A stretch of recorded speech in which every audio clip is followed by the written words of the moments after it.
Right, so this is your market awareness analysis prompt. So it's quite a long prompt, but basically what we're going to get out of here is a few things. So it's going to show us the total addressable market, that's the TAM. So it's going to show us the estimated market size with like supporting methodology, showing us the geographical breakdowns and the growth trajectory.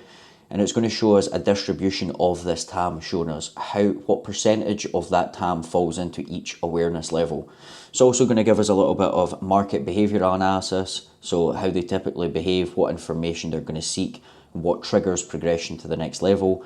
It's also going to give us some awareness levels to actually target, and that's essentially how it's going to do it. And it's going to list the top 3 to 5 indicators to support like why it thinks that primary awareness level is the best one, and that's basically how it's going to get it out.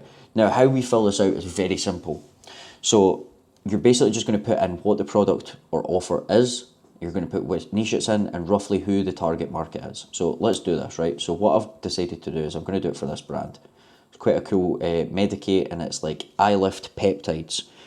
Quite a lot of brands are running this offer right now. They're selling it for £45. But it's basically just a cream that helps like your bags under your eyes, an age-defying firming gel.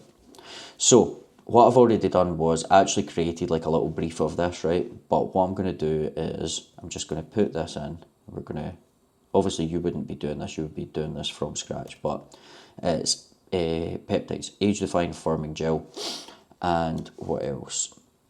So what market it's in? It's in the beauty stroke health niche. Target market is typically women above 30 who are experiencing sagging skin around the eyes. Now you can keep it as brief as that, or you can go a little bit deeper. I'm going to keep it that brief. Then what I'm going to do is I'm going to copy and paste this full thing in. Now this is where it's up to you. Some people like ChatGPT, some people like Gemini. I've recently started using Gemini a lot, so I'm going to use Gemini.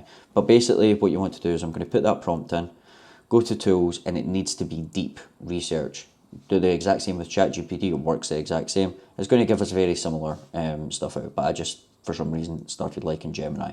So what I'm going to do is I'm just going to copy and paste that full thing in. We're going to hit yes. Now, typically what it will do, sometimes it doesn't go straight into deep research. It's actually just going to ask us a few questions based on like where we want this to be, if there's any specific places it wants us to look. So normally it's going to ask us.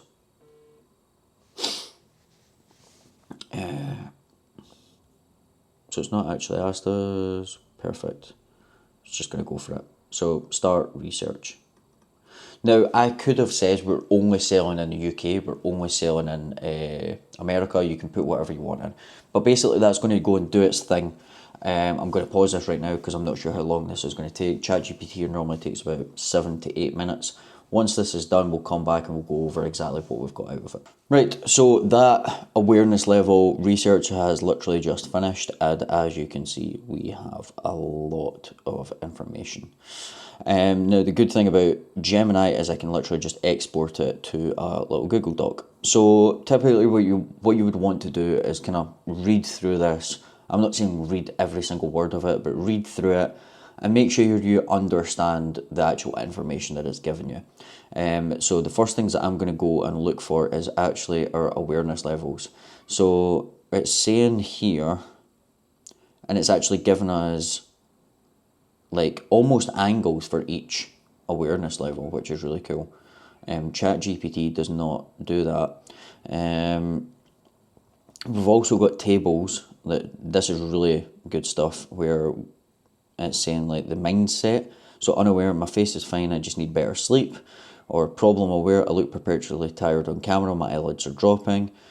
Symptom searches, they're looking for droopy eyelid, sagging under eye cure. So this is all things that we can use inside our ads. Now, the reason that I'm saying that you don't need to read all of this is because we're going to use AI to condense this and basically turn it into a document that we can actually use. But I think at the top here it actually tells us, so, or maybe it's near the bottom, where it tells us